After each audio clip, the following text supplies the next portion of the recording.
Hello दोस्तों, हम फिर आ गए थे कहानी केयरिंग हस्बैंड, जिसको लिखा है श्रेया जी ने और सेक्रेट भी इन्हीं को जाता है। सो दोस्तों, इस कहानी के पूरे एपिसोड नंबर आपके 93 हो चुके हैं। हम देखते हैं अगली कहानी में क्या होता है। शुरू करते हैं कहानी का एपिसोड नंबर 94 और देखते हैं कहानी में क्या होता है। वहीं जैसे ही रिया चेंजिंग रूम से बाहर आई तो उसने देखा श्रेया उसे घूर के देख रही है और श्रेया को इस तरह से खुद को घूरता देख रिया डर गई। उसे लगा कहीं श्रेया को पता तो नहीं चल गया कि चिराग उससे मिलने के लिए यहाँ आया था और वो उसके साथ अंदर चेंजिंग रूम में भी था। ये सब सोच कर रिया शर्मा गई और खुद से ही बोली, पता नहीं अब श्रेया मेरे बारे में क्या सोच रही होगी कि कैसी लड़की है, खुद को इतना कंट्रोल भी नहीं कर सकती, क्या मतलब चेंजिंग रूम में भी नहीं रह सकती। ये सब सोच कर रिया शर्मा गई और वो खुद से ही बोलती है कि पता नहीं अब श्रेया मेरे के बारे में क्या सोच रही होगी कि कैसी लड़की है, खुद को इतना कंट्रोल भी नहीं कर सकती, क्या मतलब चेंजिंग रूम में भी नहीं रह सकती। नहीं, ये सब चिराग की गलती है, ना ही वो यहाँ आता और ना ही मुझे इस तरह श्रेया को फेस करना पड़ता।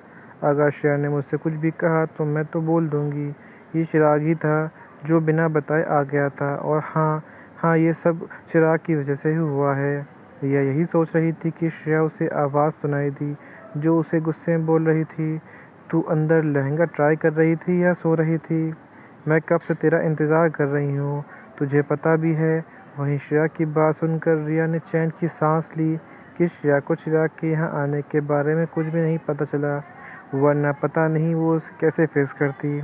श्रेया ने जब देखा कि रिया उसकी बातों को कोई जवाब नहीं दे रही तो वो फिर से बोली, अरे मैं तुझसे कुछ पूछ रही हूँ, अंदर क्या कर रही थी?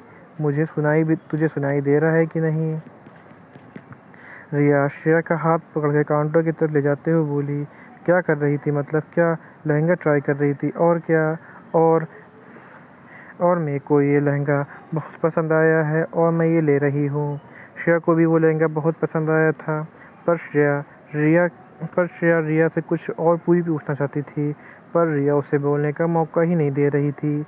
रिया फिर से बोली, क्या हुआ? तुझे कुछ पसंद नहीं आया क्या? ये सुनकर श्रेया बोली, नहीं यार, और वैसे भी मेरे पास बहुत कपड़े हैं।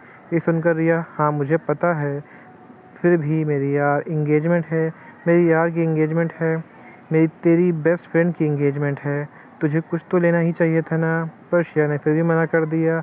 ये सुनकर रिया ने कुछ नहीं कहा, क्योंकि उसने ऐसा श्रेया के माइंड को डाइवर्ट करने के लिए बोला था, क्योंकि उसे पता था कि श्रेया के पास बहुत कपड़े हैं, कबीर उसे कोई भी चीज़ की कमी नहीं होने देता है।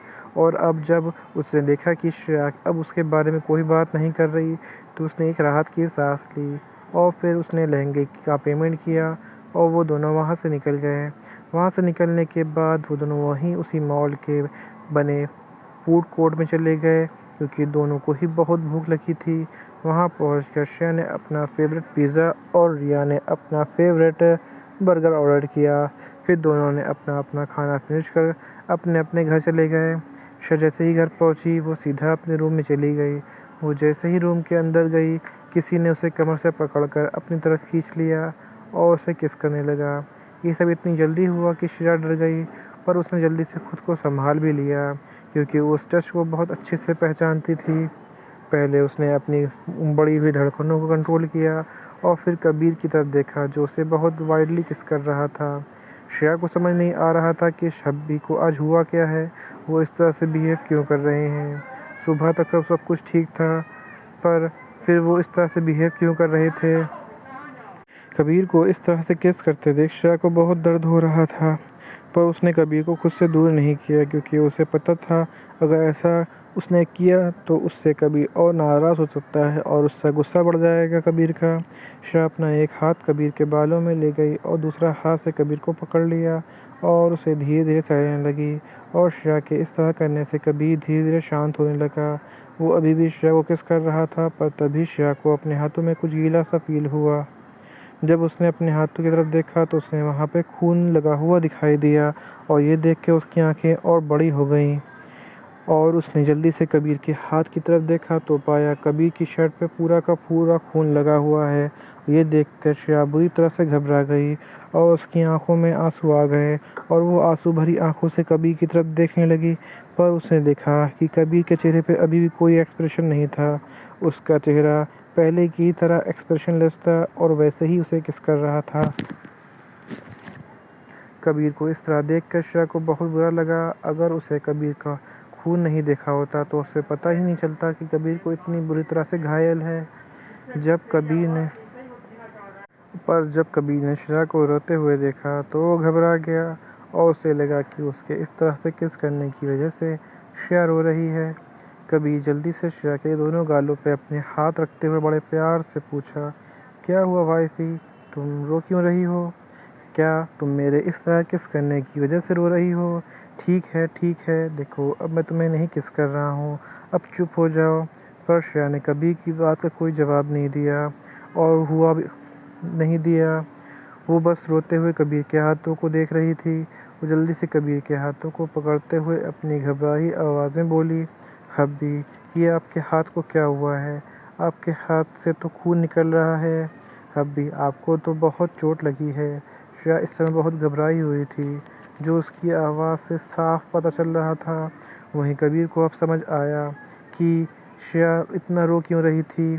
फिर कबीर श्रेया को शांत करवाते हुए बोला, बच्चा कुछ भी तो नहीं है, देखो मैं बिल्कुल ठीक हूँ, मैं सही सलामत हूँ तुम्हारे सामने। फिर अपनी हाथ सिर्फ देखते हुए बोला, अरे ये तो बस एक छोटी सी चोट है और कुछ भी नहीं है। पर कबीर की बात सुनकर फिर श्रेया रोते हुए बोली, अभी आपके हाथ से इतना खून निकल रहा है और आप बोल रहे हो कि छोटी सी चोट है, आपको कितना दुख हो रहा है। कबीर श्रेया को बहुत समझा रहा था पर श्रेया उसकी बात सुनने को तैयार ही नहीं थी। तभी चिराग और डॉक्टर जल्दी से रूम में आ गए और उन दोनों को देख कबीर की आंखें लाल हो गईं, क्योंकि उसे अभी बस श्रेया की ज़रूरत थी और किसी की नहीं। पर श्रेया को इस तरह रोता देख उसने कुछ नहीं कहा और वहीं डॉक्टर को देख श्रेया जल्दी से डॉक्टर के पास गई और रोते हुए, देखिए ना हब्बी को क्या हुआ है, उसने हाथ से बहुत खून निकल रहा है, आप जल्दी से हब्बी का इलाज कीजिए। वहीं कबीर श्रेया को अपनी गोद में बैठाकर अपनी घाव को पट्टी करवा रहा था और श्रेया को चुपचाप करवाने की कोशिश कर रहा था, पर श्रेया चुप हो ही नहीं रही थी। ये देखकर अब कबीर खुद पर ही गुस्सा आ रहा था कि वो कैसे भूल गया कि श्रेया जब उसे इस तरह से देखेगी तो घबरा ही जाएगी। कबीर के बहुत ज़्यादा मनाने के बाद श्रेया थोड़ी बहुत शांत हुई और फिर कबीर के हाथ को छूते हुए बोली, हब्बी, क्या आपको बहुत दर्द हो रहा है? ये सुनकर कबीर श्रेया के गले लगते हुए बोला, नहीं वाइफी, मुझे बिल्कुल भी दर्द नहीं हो रहा। ये सुनकर श्रेया अपना छोटा सा सिर कबीर की छाती से निकालते हुए बोली, सच में ना हब्बी, आप झूठ तो नहीं बोल रहे हो ना मुझसे? ये सुनकर कबीर बोला, नहीं वाइफी, मुझे बिल्कुल भी दर्द नहीं हो रहा है। ठीक है, अब तुम भी मत रोना। पर श्रेया ने कुछ नहीं कहा, बस कबीर को गले लगाकर वही जानती थी कि जब उसने कबीर को घायल देखा तो कितना घबरा गई थी। पर अब कबीर को ठीक देखकर उसने एक राहत की सांस ली। पर उसे समझ नहीं आ रहा था कि कबीर को चोट लगी तो लगी कैसे। पर उसने इस बारे में कबीर से कुछ नहीं पूछा कि उसे पता था कि कबीर उसे कुछ भी नहीं बताएगा और बल्कि उसके पूछने की वजह से गुस्सा ज़रूर हो जाएगा।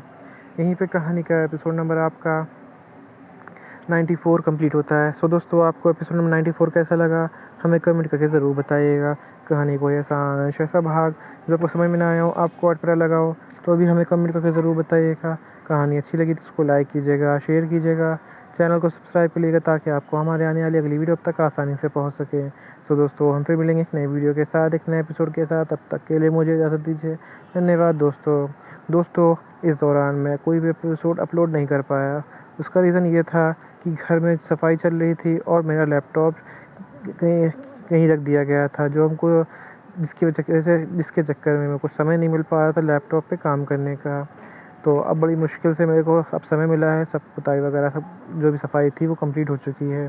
तो अब मैं कोशिश करूँगा कि डेली आपको एपिसोड मिले। तो उस चीज़ की भरपाई तो नहीं कर सकता, पर मैं पूरी कोशिश करूँगा कि पर डे आपको 2 एपिसोड दे दूँ। जितना मुझसे हो सकता है मैं पूरी कोशिश करूँगा कि पर डे आपको 2 एपिसोड दे दें। बाकी के फिर जैसे ही रेगुलर वे में आएगा वापस एक एपिसोड चालू कर दूँगा। सो दोस्तों, हम फिर मिलेंगे नई वीडियो के साथ। धन्यवाद दोस्तों।